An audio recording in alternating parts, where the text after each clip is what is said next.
Saan na naman ba ang gala namin today? This is Mami Weng, ang inyong mami na ready to go lagi sa galaan.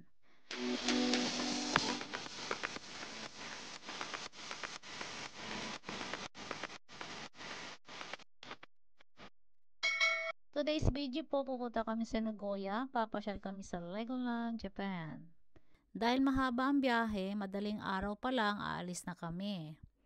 So, andito kami ngayon sa 7-Eleven. Bumili muna kami ng makakain habang nasa biyahe. At mahaba-haba pong biyahe, mga 4 hours or 5. Depende rin sa traffic. At dito na rin naman kasi sa 7-Eleven ang meet up. Good morning, good Hello. morning.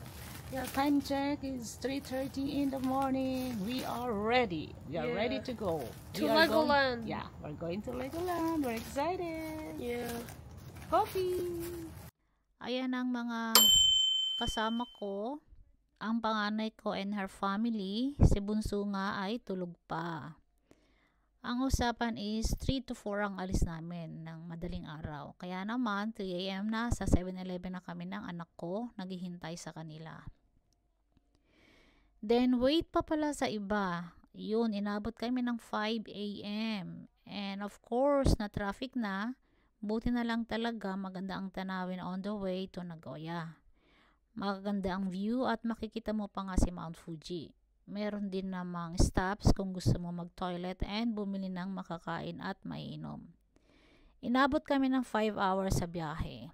Sa totoo lang, minsan talaga mas gusto kong gumalang mag-isa.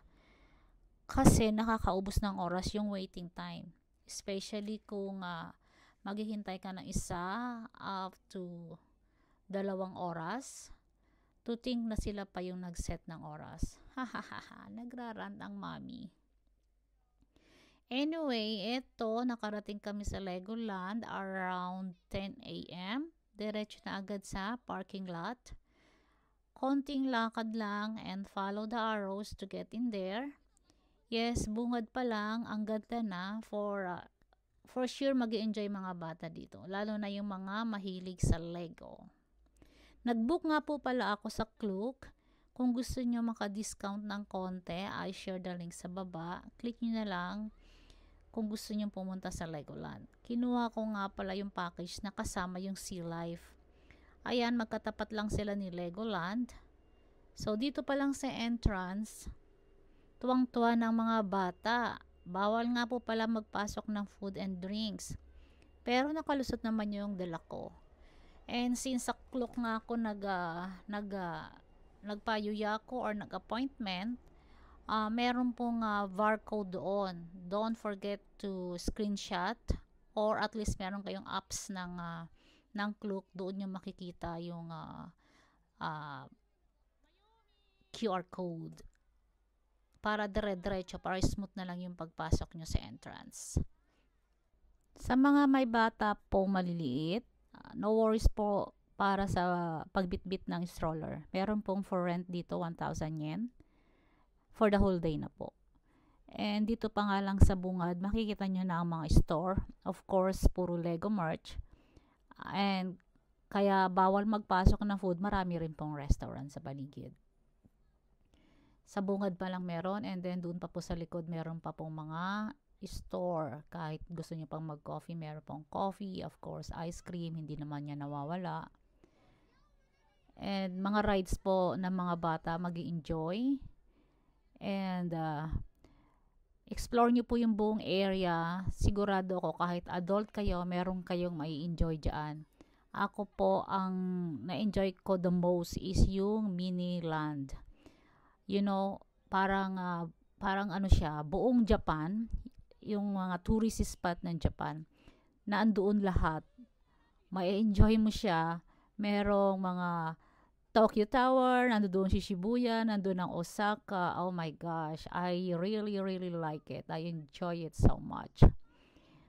And syempre, yung mga bata, halos lahat ng rides gustong sakyan. Actually, may enjoy mo to kasi yung mga rides, hindi po mahaba ang pila. Unlike Disneyland, grabe sa pila, 'di ba? Ito, lahat ng rides masasakyan ng mga bata kasi talaga namang maiksi lang yung pila niya, mabilis lang. And then dun sa mga batang maliliit, kahit may mga height limit, at least minimum height, pagkakasama naman yung parents, makakasakay yung mga bata. So, enjoy talaga. Lahat ng rides na sakyan. Advice ko lang sa mga pupunta dito by car, madaling araw po kayo umalis para hindi kayo abutin ng traffic, lalo pa kung malapit na kayo sa Nagoya. Sa mga magbabas naman po from Tokyo, mag-nightliner bus kayo, and para makakuha kayo ng murang-murang ticket is only 3,000 yen. Makakarating na kayo sa Nagoya. Kaya lang, ang dating is nasa 6 a.m. Medyo sobrang aga. Magta-transfer pa naman kayo papunta rito mismo sa Legoland. So, it's up to you. Pero kung carry nyo naman, mag-Shinkansen kayo. Kaya lang, kung marami kayo masyado, mahal. Pricey siya masyado, di ba? So, hanggang dito na lang guys. Thank you for watching. Bye!